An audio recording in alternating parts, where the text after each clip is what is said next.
Thanks for tuning in to Asymmetrical Haircuts. To help us keep doing this show, please look at our support us page on the website where you can find our Patreon and our newsletter.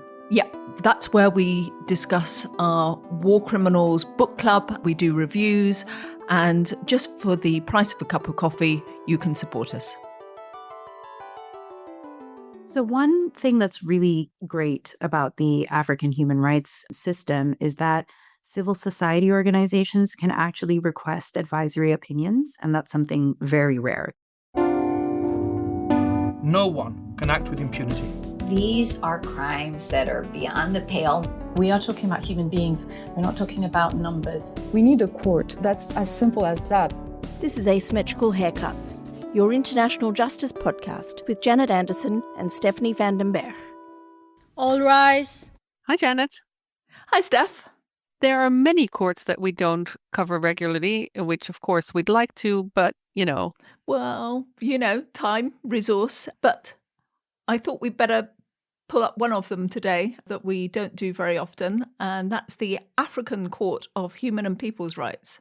But what we have been doing, as you may have noticed, is covering some of the different ways and growing ways that climate litigation and litigation to get advisory opinions and opinions from international courts on the climate crisis is being used. Yeah, the granddaddy of that one is the International Court of Justice. There's a climate change advisory opinion coming up. What's the top line on that, Steph? We had hearings here in The Hague last year in December, and there are 96 countries and 11 international organizations presented their views on the questions of what the obligations are of states with climate change. And we are waiting for the judge's opinion to drop. We were hoping it would be very soon, maybe even this month. But what I'm understanding now is that it might be at the end of the summer that we will hear what the ICJ judges make of those questions. So meanwhile, keeping up our climate coverage, we're going to turn to that court that we have covered, I think, only once before, the African Court of Human and People's Rights, which we'll just call the court from now on rather than the full acronym, because last month they got a request in for an advisory opinion concerning the obligations of states in the context of climate change. There were 9 questions in that, and to discuss them and to discuss what this whole request is about, we've been joined by Yusra Suedi of Manchester University. Hi, Yusra. Hi. So, Yusra, can we go through what this is bit by bit? The court looks at the African Charter on Human and People's Rights, and it's been asked an advisory opinion. So what kind of opinion can this court give? Thanks so much for having me. It's such a pleasure to be here and to discuss this very important advisory opinion. So the court has been requested an advisory opinion, mainly nudging it to look at the African Charter on Human and People's Rights and providing an opinion on essentially what states' climate change obligations are and what can be interpreted from mainly, but not exclusively, the African Charter. So that's all about human rights, I imagine. So it's about how the rights of individuals are being violated and what states should do to stop those rights being violated. Break it down for us. So mainly the idea is that we're looking at human rights obligations in the African Charter and trying to prompt the court to green those rights a little bit and to tell the world and to tell states how those rights can be interpreted in the climate context and how they relate to climate change. But it's not only about human rights obligations, and it's not even only about the African Charter. This is actually a very ambitious request where we see a lot of different things that are being asked that involve a lot of different actors. So it's very exciting. Which bit of the African Charter, which article are they leaning on for this? Because it seems to be human rights. So you can see the larger argument of climate change could affect people's human rights, but it gets down to the nitty-gritty. It's which article specifically do they base these on? So the main article that they've discussed and which comes to mind is Article 24 of the African Charter. It's a provision that says that all people have the right to a general satisfactory environment that is favorable to their development. But actually, they ask for a number of other provisions to be interpreted in light of climate change, specifically 17 other provisions in the African Charter. So quite a lot is being asked of the court, and rightly so. So what kind of things are they asking for? I mean, you use the inimitable term trying to kind of green the African Charter. I mean, are they saying that they want governments to stop emitting? I mean, Africa's not a great emitter, so I assume it's not that. Or is it they want some money for adaptation? Or what is it that they want governments to do? So, on one hand, there is a focus on what African states should or should not be doing. And so we're asking what human rights obligations African states are required to respect. But then actually, we look beyond human rights obligations and we just ask more generally, what other obligations do they have in terms of, adaptation, resilience, climate mitigation? And that's very kind of broadly speaking. What are their obligations to cooperate with other states outside of the African continent, for example, to limit global warming to below the 1.5 degrees Celsius threshold that was set by the Paris Agreement? So it's quite broad, as you can see. When we're talking about working together with other states, I know there's always big story of Chinese influx and Chinese businesses and investment in Africa. Are we talking about those kind of things that government might have some responsibility in what kind of deals it makes with historically big emitters, or are we talking more also about not only states but also manufacturers and investors, so people who run mines, fishing operations, all these kind of multinationals that also operate in Africa? Yeah, I think actually one aspect of many that makes this request really exciting and quite progressive and unique is that one of the 9 questions refers precisely to non-state actors and multinational corporations. And I think that's great because we all know that corporate activity is a huge contributing factor to climate change, and it's something that generally international law has struggled with. So I think that this will be a great development if the court jumps on it and develops it further. Oh, one of the reasons why this court isn't one that we cover very often is, I mean, correct me if I'm wrong, Yusra, but really it doesn't seem to hear a lot of cases. It seems like kind of the threshold to present a petition to the court and for the court to say, yes, we have jurisdiction over this particular thing is quite high. So, talk that through with us. The African human rights system, like many other regional human rights systems and many other international courts, has several functions. So, one is to resolve bilateral disputes. And in the human rights context, that will be between typically an individual and a state. But then it obviously has this other function to provide legal advice. And in this context, Janet, you are correct that there have not been very many advisory opinions that have been produced by the court. In fact, we've had 15 advisory opinion requests, but really only 3 that will go into the substance and answer the question. So if this were to go through, it would be even more exciting to kind of add to that case law. Just to see if I understand this correctly, so the African Court is in a way a mixture between, let's say, the European Court of Human Rights, which deals with these countries of individuals versus states who feel their human rights have been infringed, and then it also has a little side of kind of African ICJ advisory opinion corner that hasn't been so much used. That's correct. And what are the challenges for these advisory opinions requests? Why have they not had so many opinions yet? How many hoops do you have to jump through? So, one thing that's really great about the African human rights system is that civil society organizations can actually request advisory opinions. And that's something very rare that you will not see across the board in the international space. The catch is that only certain organizations will have the authorization to do so because they need to be explicitly recognized by the African Union. And they also need to meet specific criteria that relates to things like how they're structured, their financial resources, other aspects of their functioning. So there have been many attempts by organizations to request for advisory opinions, and a lot of them have failed for this reason. So that's a bit of a tricky hoop to jump through.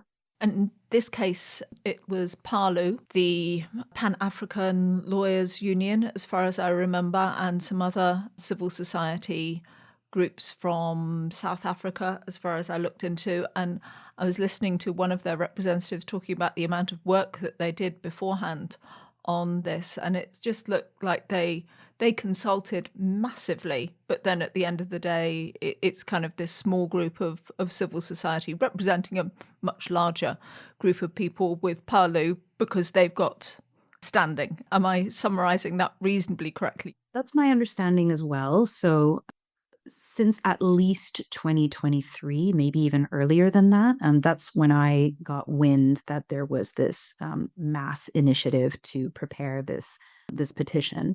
And I think it's actually really fitting and quite wonderful that this has been in the hands of civil society organizations because they're really acting on behalf of communities that are most affected by climate change: Indigenous peoples, youth, low income populations, and all of those have been very carefully mentioned in this petition. So, them really amplifying the voices of marginalized groups is kind of at the heart of what the climate justice movement worldwide is about.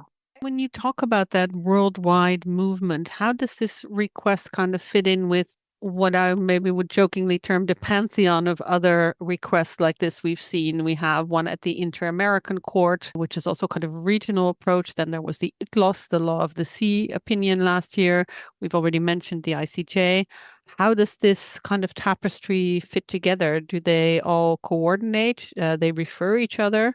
Is this, you think, a question of a strategy to do this in all these regional bits, a bit like when we talked to Philippe Sands on the Chegas opinion, where he talked very specifically about how you build up a case?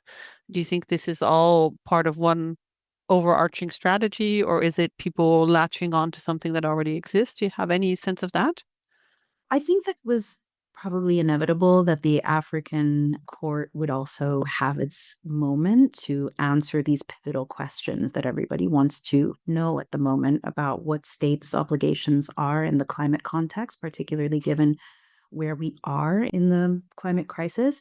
I think there's been a lot of discussion about potential conflict and fragmentation between different courts, but I actually don't I'm not entirely convinced that that is something to be concerned about, especially when we factor in this new advisory request from the African court. And that is because the African court's main mandate will be to look at the African charter, not exclusively, but that is what we know it will focus on. And that is something that no other regional or international court that has dealt with this question will be touching on. So, in that sense, it is catered to the African continent. But also, the African court has the ability and the opportunity to really reinforce some of the other findings from different courts, to engage in judicial dialogue, should it wish to do so. And I think to contribute to creating a tapestry or perhaps a clear narrative about these climate questions. And I have no doubt that this is in the back of the minds of all judges across all regional and international courts at the moment. On the human rights side of things, because I was reading what you had written about this previously, Yusra, and you talk about how this court can also interpret any other relevant human rights instruments. Like it can actually bring in some decisions that might have been made at the European Court of Human Rights under the European Convention, or other things that might have been already decided at the Inter-American Court. Is that your understanding of how they could work? Yeah, that's my understanding. So I think any international human rights instrument. And so we can imagine, for example, the International Covenant on Civil and Political Rights. If it were to lean on that a little bit, it would, I think, very likely factor into account what various UN treaty bodies have said about the ICCPR, for example, the right to life and how that's interpreted in that context. And similarly, if it were to look at the European Convention on Human Rights, I think it would be difficult to not give some kind of a nod to the Klimaseigneurinnen case versus Switzerland, and just develop a richer understanding and acknowledge that understanding of how such rights or obligations have been interpreted elsewhere in the climate context. Any decision that the African court makes would come after the ICJ advisory opinion. Would you expect that to kind of fill gaps that are maybe left by the ICJ opinion?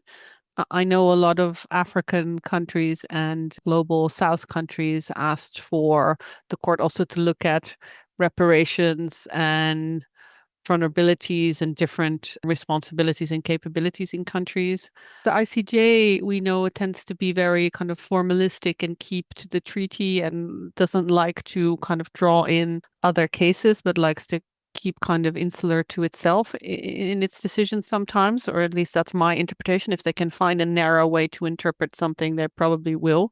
They don't tend to go for the very broad things that some of the human rights activists would like. Is the African court different? Are the judges a little more adventurous, maybe?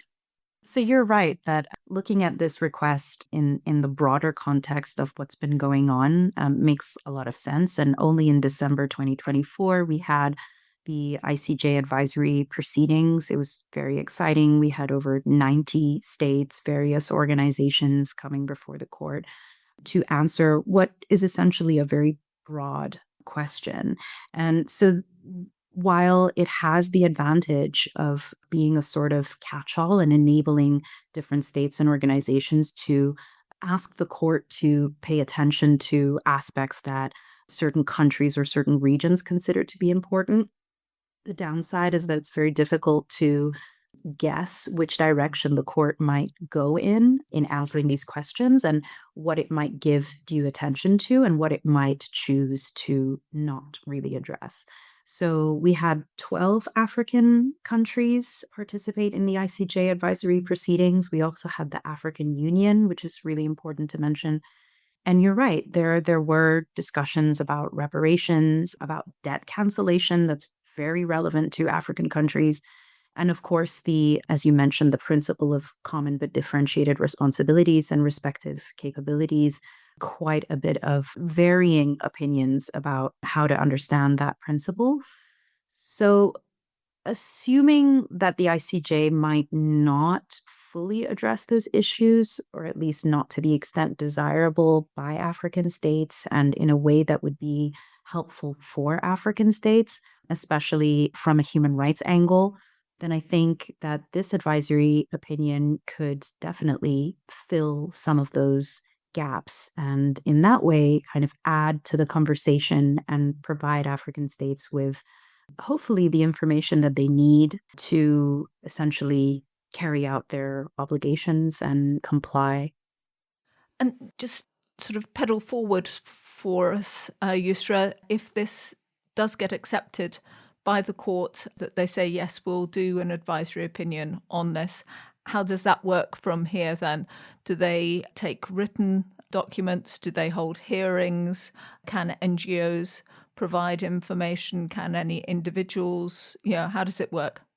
So from this point on, if jurisdiction and admissibility were not to be an issue and the request would proceed, then there would be a round of written and a round of oral. That's probably something we can expect. Similar to the ICJ, the oral round is not necessarily a strict requirement. And I imagine that given that it was initiated by civil society organizations, that there will be room for them to participate in these proceedings. Thank you for this roundup bird's eye view of what this advisory opinion could be and what we can expect. We definitely will keep an eye on this court. We're going to end, as always, with our asymmetrical haircuts questions. And the first one is always, did we not ask you something that we should have asked you? Is there something that we neglected? One interesting thing to mention is, I think, the relevance and timeliness of there being an advisory request at the moment, because in the African human rights system, individuals and NGOs are, in theory at least, they have the option to sue states in the contentious aspect of what the court does. So in theory, individuals and NGOs can sue, but the state will need to provide consent for that to happen.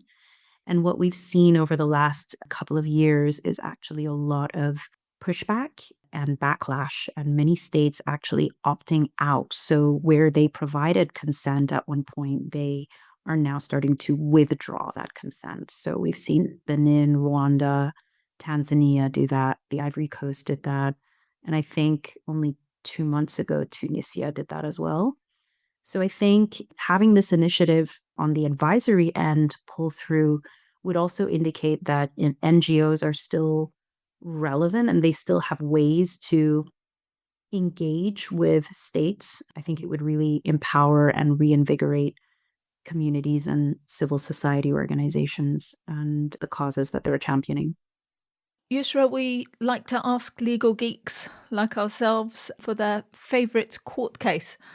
I was trying to remind myself where I'd last seen you, and I know that you were in The Hague at the International Court of Justice on the Palestine team for the advisory opinion. So you can, of course, pick that as your favourite case if you would like, but maybe you have one other that you always use with your students and always refer to. Wow, that's a great question. I don't think anybody's asked me that before, and I'm not sure I've ever thought about that before either. But a case that I found very exciting and that I enjoy discussing recently was actually issued in 2023 by the African Court, since we're on this topic. It is called Ligue Ivoirienne des Droits de l'Homme versus the Ivory Coast.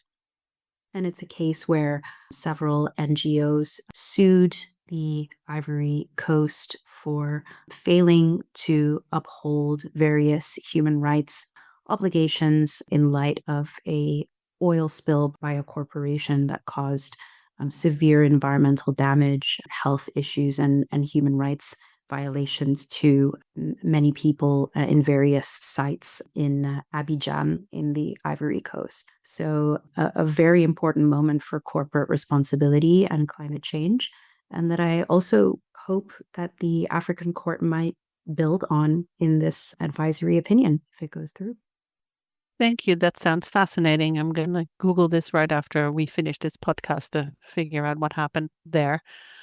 Our final asymmetrical haircuts question is always to ask you to tell our listeners what you are reading, watching, listening to. It can be related to the field, or it can be what you do, listen to, read to get away from all the international law things.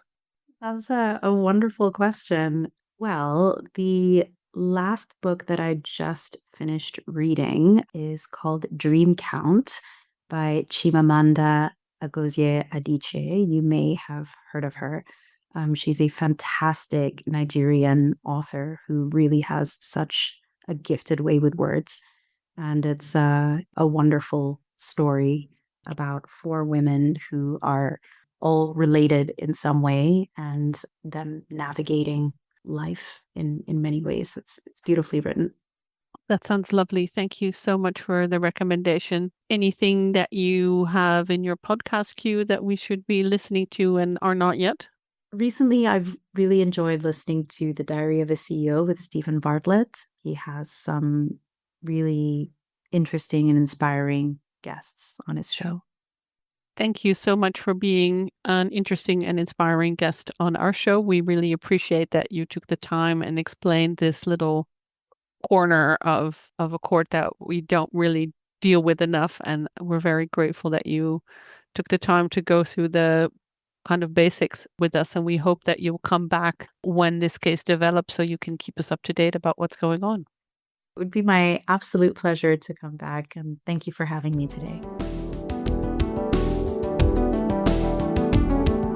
This was Asymmetrical Haircuts, your international justice podcast, created and presented by Janet Anderson and Stephanie van den Berg, in partnership with the Hague Humanity Hub. Music is by Autonautics.com. You can find show notes and everything about the podcast on asymmetricalhaircuts.com. This show is available on every major podcast service, so please subscribe, give us a rating, and spread the word.